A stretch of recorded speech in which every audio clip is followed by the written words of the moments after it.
Tango Suite number 2.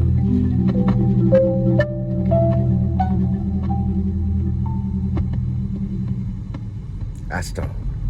Nancy Zeltzman, the marimba player for the Tango number 2 from Astor Piazzolla's Tango Suite, here on WRR FM and HD1 Dallas Fort Worth, classical music and the arts for North Texas. The so-called tragic overture by Brahms, although it's not that tragic, so enjoy this recording of the Philadelphia.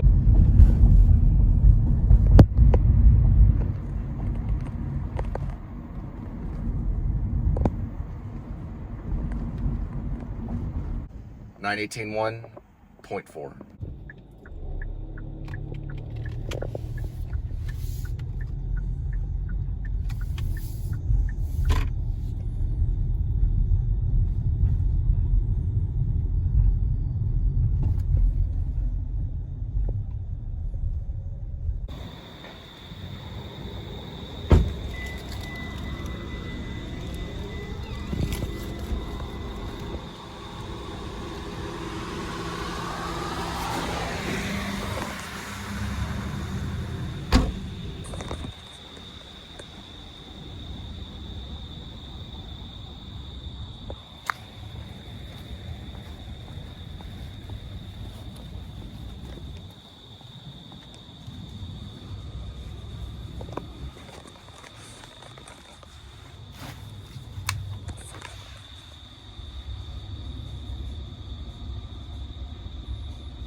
Mistakes are good for business and everything.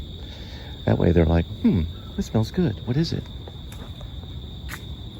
It smells like pizza. Wonder what that is. No, I sincerely didn't know.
So, since my wife Angel left March 9th of 2019, that night I'd come back from Uber, working Uber, and everyone was gone, my wife and 3 children. Since then, I have been assaulted 3 times. 2 times by a person and 1 time by a cabinet in my bathroom. I still consider it assault, but it's cabinet, so a cabinet is an item that is basically non-human. We'll just put it that way. So assaulted by 2 brats and a cabinet. An item that has no sentient function, meaning it doesn't have a soul. A cabinet. Now, the Native Americans would say different. The Native Americans believe everything has a soul. Many of the tribes did. I'm from the tribe of Apache, which is a slang. Apache is slang. It's like calling an Israelite a Jewish person or a Jew. Apache means enemy in French. The Apaches had blue eyes. The Apaches had olive skin. My papa, my grandfather, on my mother's side, on the side of Mitchells, which that was not my mother's last name, but she was on the side of the Mitchells. They're all Irish. She married an Apache, okay, and his name meant light. Now, the first assault happened since my second wife left with 3 kids, at a Burger King off of Harry Hines. It was a Latino man that punched me in the chin. I used the word GD, and I was looking for an order through Uber. I was trying to do my job, and they couldn't switch the grill. But I was upset, so he punched me through the window, the drive-through window, in the chin. I wrote a book about it, 300-page book called Chin, and it does have a sequel, C-H-I-N. It's under my pen name, Ash Cole, on fan fiction. Okay. Second assault, I was choked by a Latino man over $30 right outside of Galligaskins at Bulbs and Batteries, right off Camp Bowie in Texas, in North Texas, in Fort Worth. An officer maybe saved my life, maybe not, but he responded. I always look at the supervisor. He was the main officer. His name was Shoek. He's actually an officer.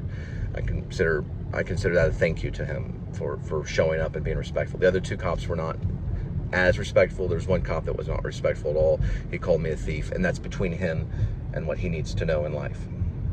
Jesus Christ was crucified between two thieves and died a criminal's death and was accused of being worse than a thief. He was accused of treason, and he was accused of blasphemy. Treason for not bowing to Caesar, and blasphemy for saying that he was the Son of God, which he was. Now, I hope the Latino man's okay, because he did it out of fear. He was afraid. He didn't know what was going on. We'll get to the specifics about everything. He's okay. I'm okay. I don't think he suffered anything, but you can see the footage. I don't know who he is. I know he had a JR shirt. He didn't seem like that bad of a guy. Listen, I taken jiu-jitsu and stuff. It was nothing compared to some sparring in my personal fight club, but he was a pretty strong guy. So he probably has some martial arts training. Now, moving on. Third assault was a cabinet. That was me getting out of the shower and turning too quickly and hitting my cheekbone on the cabinet. Okay, so that's what happens. It can happen. Ask Aaron Sorkin. He punched himself in the nose writing something, and he called a friend, and he literally accidentally punched himself in the nose while he was writing in the bathroom or something. Something happened. I don't know how it happened. I'd like to know the specifics. It sounds like a made-up story, but somehow he injured his nose in the bathrooms. You can injure yourself at your place. And so it happens in the bathrooms because it's slick. You turn too quick. You kind of slide. You go to full force into the wall. You hit the cheekbone. It's designed as protection. It starts to swell, and you have yourself a black eye.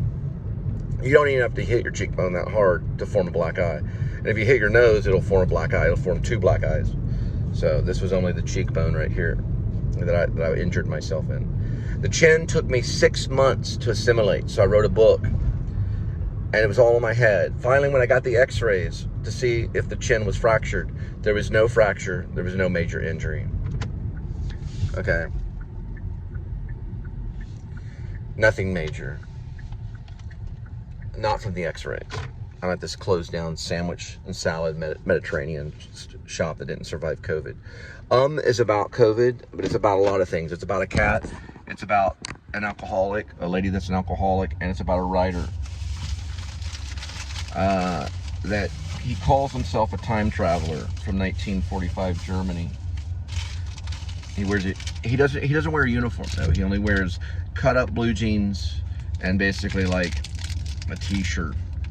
She wears a fast food shirt that has a hamburger on it. It's got like a hamburger symbol on it somewhere on the shirt. Doesn't matter where, as long as you kind of get the idea that she's a fast food worker.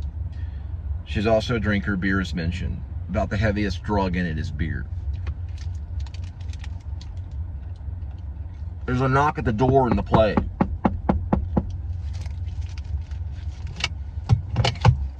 Those are guys with assault rifles.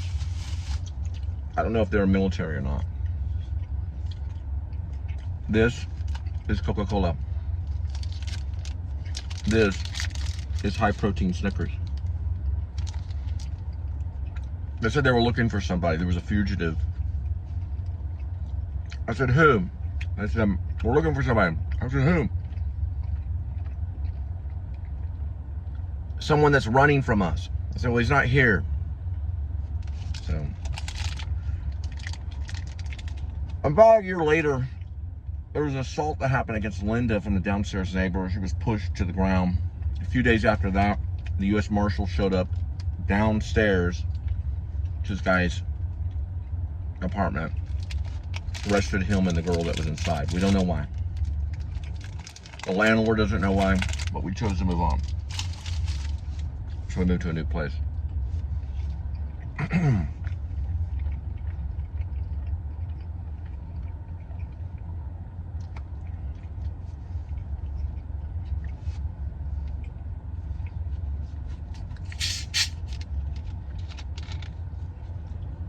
I'm writing because I want to make a mark in the American theater. I've studied all types of acting, theater history, mime. I studied mime with Marcel Marceau's people that knew Marcel Marceau. Beep the mime.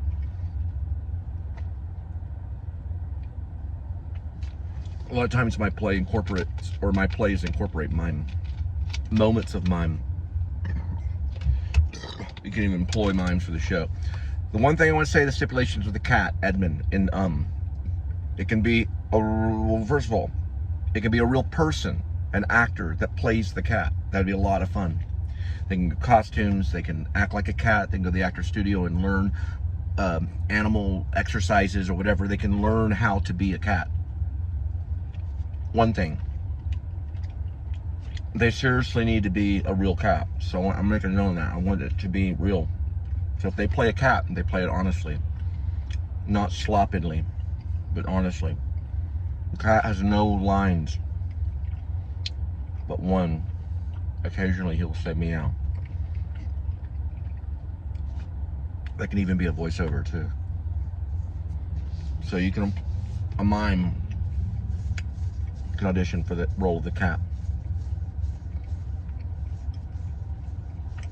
It's no longer mime when they speak. Even if they breathe too loud, it's no longer mime. Mime is the art of silence.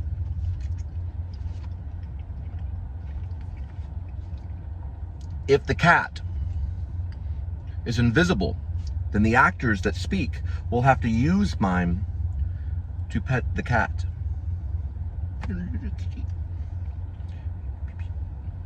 Right?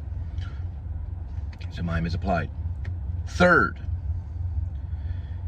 if you so want to be real, then you can use a real cat and train the cat.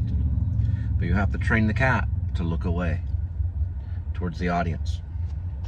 And that will be tough, but can be done because cats can be just as well trained as dogs. They use clickers. I am a playwright. I write plays.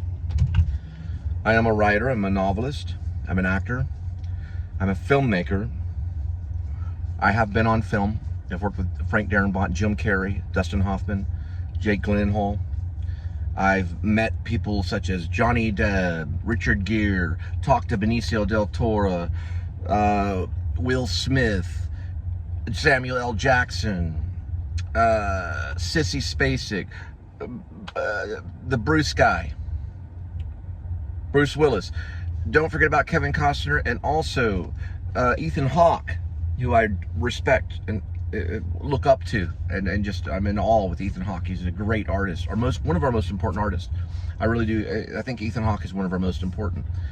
I have learned from James Lipton. He was one of my teachers. I always forget Hugh Grant. He blinks a lot. He has this blinking thing. Sarah Jessica Parker, Deborah Winger, who recovered from a coma. She fell out of the back of a truck and no longer could walk, and she had to recover from a coma when she was younger. And she's one of our greatest actresses. Sir Ian McKellen, one of our greatest Shakespearean actors since Laurence Olivier. A long list. Ben Kingsley, a master, right? These were all my teachers for a day.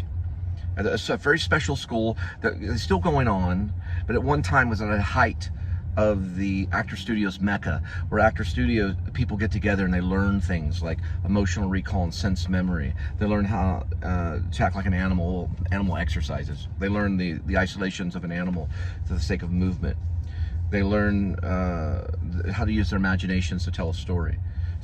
These were people that all existed in the actor studio: Sanford Meisner, Stella Adler, Lee Strasberg, Elia Kazan. Now also we go all the way to the side with Uta Hagen, who came in earlier. One of my first teachers had taught us from the book of A Challenge from the Actor. She was dedicated every single day of her life to making sure that actors behave real on stage and do things as if it is the first time, or she'd leave the theater.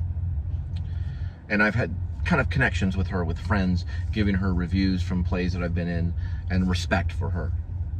So there's a lot of them. Diane Salinger, who studied with Stella Adler, was my personal coach in Hollywood as I worked with people like Jim Carrey and stuff like that.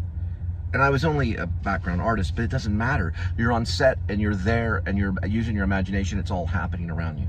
It all happens around you. So this is important. I've also even talked to Alex Kendrick's people, who created films like Flywheel and Courageous, right? And dedicated their work to the church and to God. So there's all different ways. I've worked with Margaret Z, who is a theater teacher. She's a director who worked with Hong Kong Ballet that turned a whole theater group into Christian drama. Okay, so we did Christian drama from all the way from Austin to Dallas to Fort Worth and stuff. So we worked hard, and so my life is connected with God, just as Martin Scorsese once tried to be a priest and had something to say, like in movies like Silence and stuff, that there is a God, there is someone that watches over you and protects you. So I'm just giving you kind of an update. So is there for you for fun. It's also there to be serious, and it's there to tell a story. And so we go all the way back to an older way of telling a story, but we can still use words.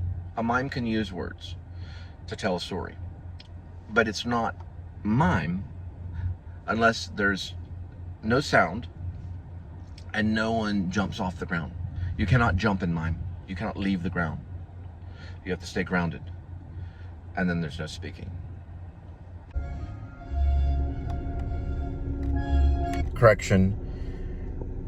The book Chen is on Fiction Press under my pen name Ash Cole. It's fictionpress.com or whatever.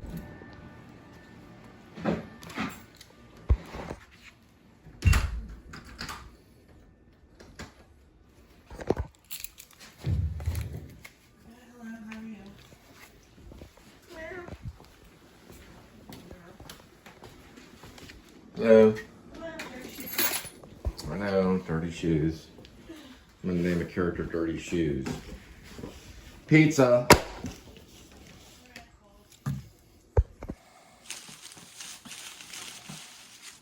Found napkins.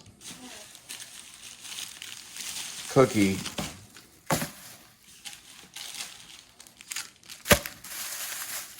And Coca-Cola.